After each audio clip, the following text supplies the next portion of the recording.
For the shoe, the Colts are facing a massive crossroads regarding a player whose potential once promised everything, but has delivered a series of painful complications. Huge shout out to all our dedicated fans watching from Indianapolis. You are the heartbeat of this team. We are looking at a situation where a former top 4 pick might finally be heading out the door, and the ripple effects for our future are immense. If you want to stay ahead of every move the front office makes this season, make sure you hit that subscribe button right now. The pressure is mounting, the trade deadline rumors are heating up, and we are about to break down exactly why this potential move could be the turning point for our franchise. At the center of this swirling uncertainty is Anthony Richardson Sr., a player whose tenure with the Indianapolis Colts has become one of the most debated topics in recent franchise history. We are talking about a transition point that feels overdue, yet complex enough to keep the front office paralyzed in indecision. The reality is that Indianapolis allowed him to seek a trade partner earlier this year, and while many of us expected a deal to manifest during the 2026 NFL Draft, the silence has been deafening. Now, with OTAs officially underway, the clock is ticking louder than ever on his rookie contract. This isn't just about moving a player, it is about managing an asset that has failed to materialize into the franchise cornerstone we all envisioned. Why hasn't a deal been struck yet?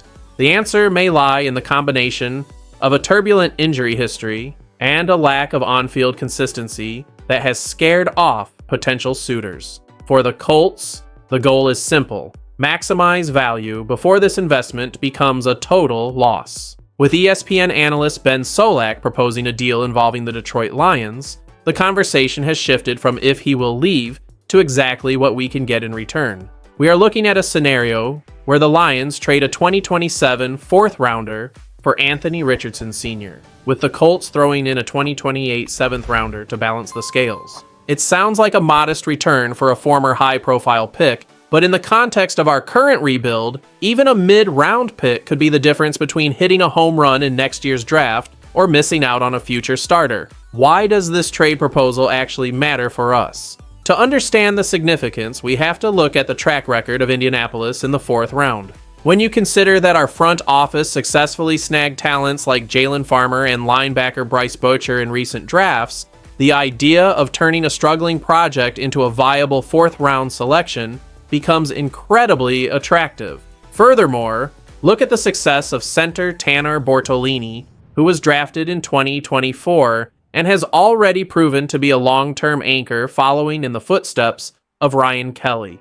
These aren't just names, they are evidence that our scouting department thrives when they have draft capital to work with. By offloading a player who has struggled to stay healthy and hasn't secured a role, we aren't just shedding a contract. We are clearing space and gaining ammunition for a future draft where we once again lack a first-round selection. The Colts are desperate to build depth, and every single pick counts toward building a roster that can compete for the AFC South crown. If the Lions are willing to take on the project, it allows us to pivot toward players who fit the current system perfectly. Anthony Richardson Sr. has displayed flashes of brilliance, but the consistency required to be an NFL starter has remained elusive. If we can turn that uncertainty into a draft asset that helps us secure a reliable starter, that is a win for the long-term health of this organization.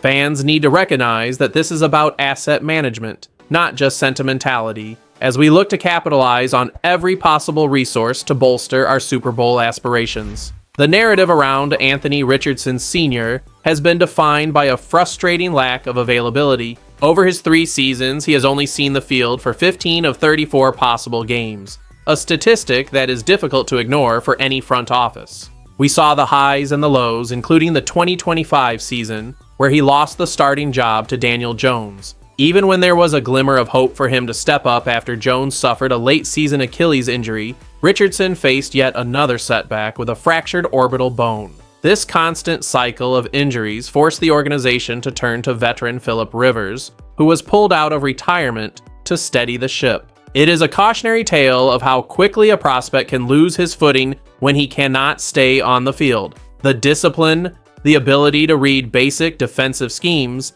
and the mechanical consistency simply have not developed as the coaching staff hoped. For a team like the Detroit Lions, under the guidance of a motivator like Dan Campbell, this might be a calculated gamble. Campbell has a history of extracting maximum effort from big-bodied quarterbacks, and if he believes he can mold that raw talent into a reliable backup or a spot starter, it is a move that makes sense for them. For us, it confirms that the experiment has reached its natural conclusion. We need players who are ready to execute on Sundays, not players who represent a question mark every time they put on a jersey. The Colts have moved toward a more disciplined, reliable brand of football, and it is clear that the current trajectory of his career no longer aligns with our organizational identity. Many fans are asking if we are selling too low, especially when looking at highlight reels that make Anthony Richardson Sr. look like a superstar. However, those highlights represent a small fraction of the reality.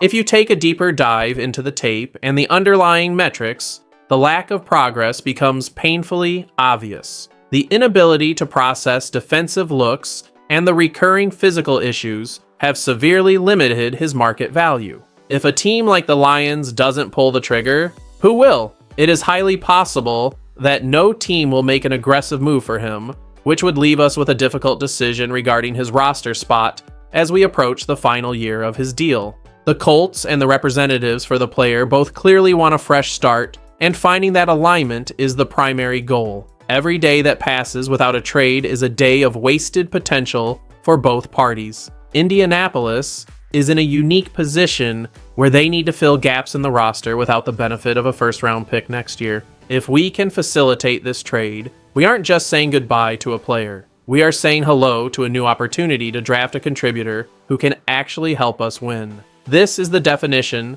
of a necessary adjustment in a league that shows no mercy for teams that hold on to the past too long. We have to be objective about the performance, the health, and the future.